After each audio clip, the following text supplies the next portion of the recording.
this. Kristen Jacobson.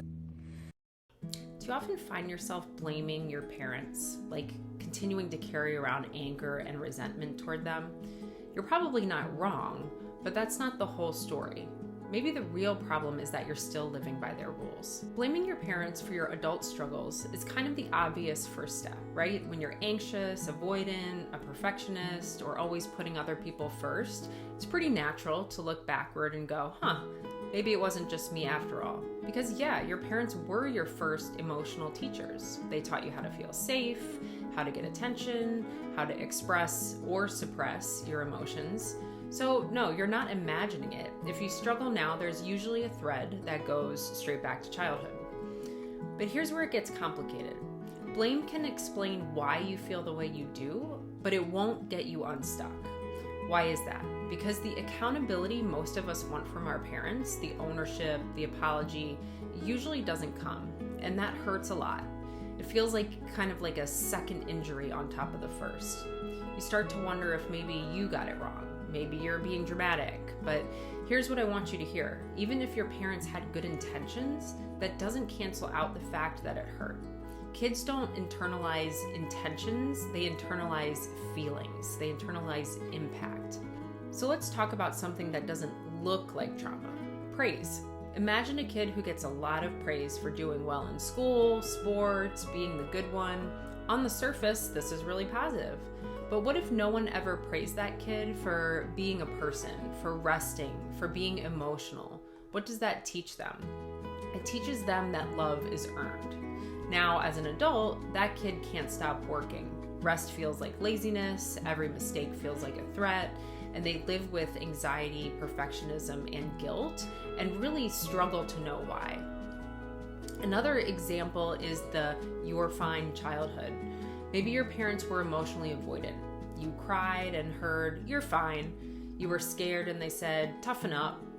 What does that kid learn? That emotions are a problem, that being upset makes you a burden or weak. Now fast forward to adulthood and you're the one who bottles everything up, avoids confrontation, and feels shame anytime you need support.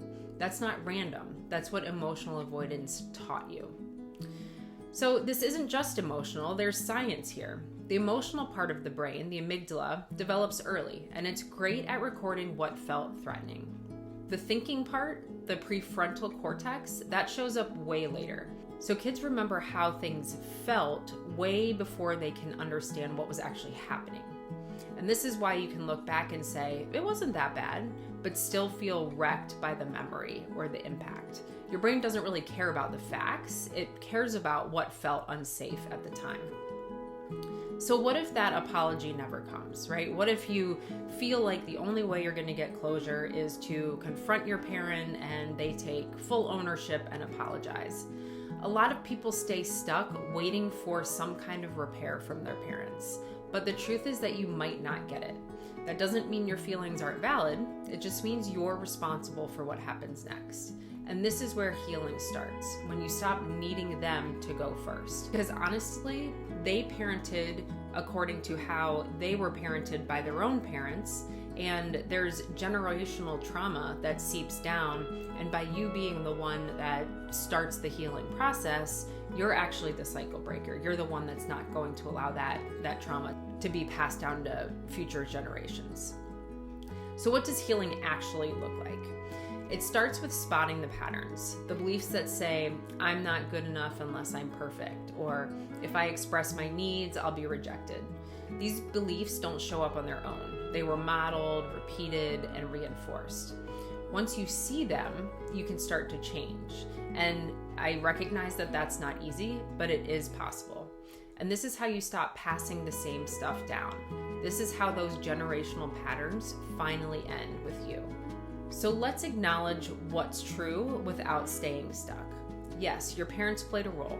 Yes, some of the stuff you carry now isn't yours, but holding on to that blame keeps you in the past.